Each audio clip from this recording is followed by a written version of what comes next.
May 24. Burden Bearers. Exodus chapter 18 verse 22.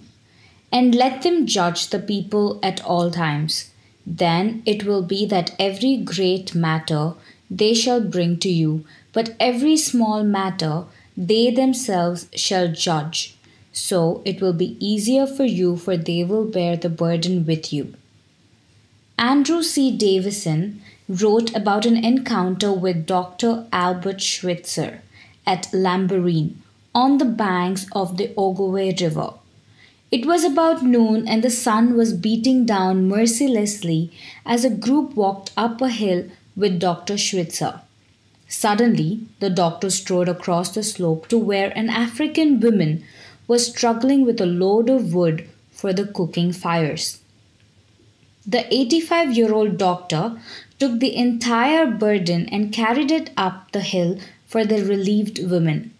When they reached the top of the hill, someone asked Dr. Schweitzer why he did things like that, implying that in the heat and at his age he should not. Albert Schweitzer pointed to the woman and said simply, "No one should have to carry a burden like that alone." That was Moses' problem. He was trying to carry his burden alone. It took the wise insight of his father-in-law Jethro to point out the fact that others will bear the burden with you. God's people were never meant to carry their burdens alone. That's why we have the privilege of prayer. Peter urged us to cast all your care upon him, for he cares for you. 1 Peter chapter 5 verse 7. Bearing the burdens is also the role of the church. Paul instructed believers, bear one another's burdens and so fulfill the law of Christ. Galatians chapter 6 verse 2. Are you willing to help others bear their burdens? Perhaps even today there is someone who needs you to pray with him, cook a meal, or provide transportation for him.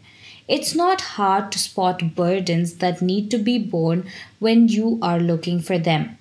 Our responsibility is to do whatever it takes to make a burden lighter.